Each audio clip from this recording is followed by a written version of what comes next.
Топовый слайдер Xiaomi, несмотря на особенности конструкции, оказался весьма прочным. Смартфон Xiaomi Mi Mix 3 добрался до блогера JerryRigEverything и был подвергнут стандартному набору испытаний. Особенность данного случая в том, что этот флагман Xiaomi является слайдером.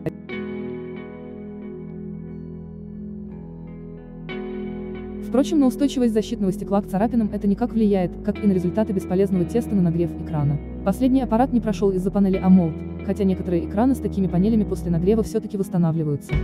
The Mi Mix 3 slid into the flagship playing field late last year, so I hope you don't mind me sliding it into your sub box right now. I'll slide my razor blade through the top plastic to commence the unboxing, and then slide the top half of the box off, revealing the Xiaomi Mi Mix 3, a non-motorized sliding phone with hidden cameras between the two sliding halves. Can a sliding phone be durable? Let's get started.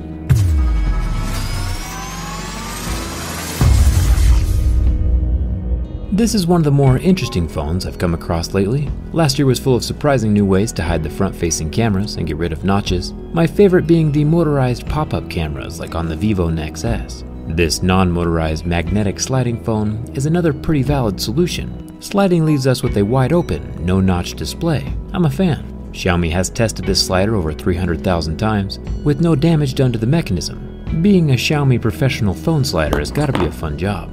The Mi Mix 3 is one of the cheaper flagships these days, and interestingly enough, in the box, Xiaomi has still included a full-on wireless charging pad, which is super nice of them.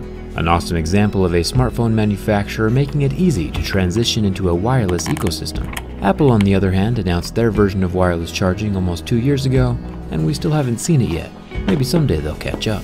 Let's start with the scratch test. You know how it works. I have a set of Mohs mineral hardness picks with different tips on the ends. These tell us what the screen is made from. Plastic scratches at a level 3, while glass doesn't start scratching till level 6, and we should see ceramic and sapphire start scratching at a level 8 or 9. Getting a close-up look at the screen, we can see scratches appearing at a level 6, with deeper grooves at a level 7. This puts us on par with most of the other tempered glass screen flagships. Let's check out the front cameras on the sliding portion. Covered with glass, there should be no scratch marks from the constant sliding motions. There are two cameras, a 24 megapixel and a 2 megapixel, capable of doing that blurry portrait mode background thing, even while shooting video, which is interesting. There's a flash tucked in here on the right as well. The speaker grill is made from metal. The grill on the top display portion of the slider just allows the sound to pass through from the actual speaker below in the body of the phone. The lower grill is also very secure and won't be falling out on its own. If we shine some light through the two halves of the phone, we can see there is some distance between the screen and the body. This is good, so that there's no direct rubbing on the camera lenses, but it does leave the gap more vulnerable to something like a grain of sand or dirt getting caught inside and jamming things up. It'll be interesting to see how this slider phone holds up over time, and in everyday life with pocket lint and dirt. There are obviously two halves to a sliding phone. The top half containing the display is surrounded by plastic.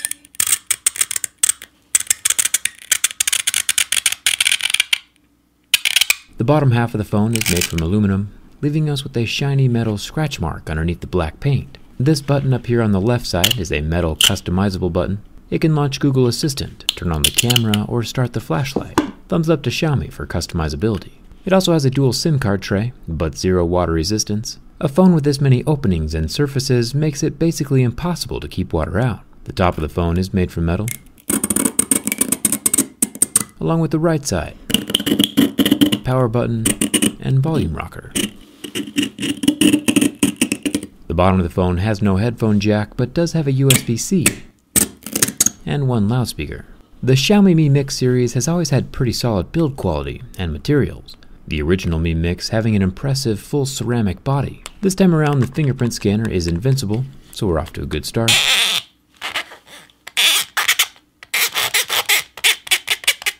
And it looks like this ribbed texture on the underside is going to give the Mate 20 Pro some competition for the Most Musical Phone Award. So ceramic and glass might feel the same, but they're actually totally different materials, ceramic being a much harder and more scratch resistant. Even with my level 6, 7, and 8 picks, we don't see any major damage until level 8, with the faint marks at a level 7. Much better than a slab of glass at a level 6 hardness. For how inexpensive this phone is, the materials, accessories, and functionality are impressive. The camera lens is made from glass, with dual 12-megapixel sensors, one normal and one telephoto. So far, this phone is checking all the right boxes. Let's see what the screen is made from. I always could just look it up on Xiaomi's website to see what they say, but lighters are just so much more fun. After about 20 seconds of flame on the 6.4-inch notchless display, the results are in. A white, non-recovering burn mark right in the center means AMOLED, which makes sense.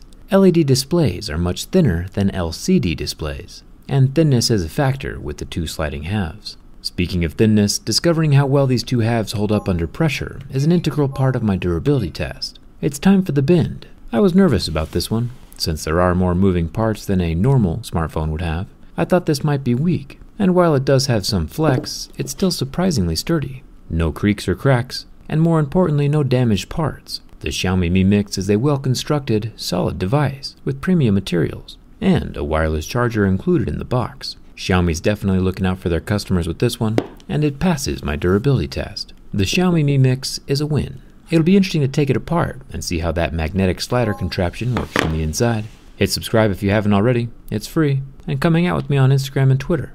Let me know what phones you're excited to see tested this year down in the comments. Thanks again for watching, and I'll see you around. Самое важное, форм-фактор никак не сказался на прочности конструкции. Флагман Xiaomi отлично выдерживает приложенную силу, не ломается и не трескается. К сожалению, блогер не стал проверять прочность механизма и изгибать раскрытый смартфон, так что нужно иметь это в виду. Но в целом Mi Mix 3 отлично справился с испытаниями.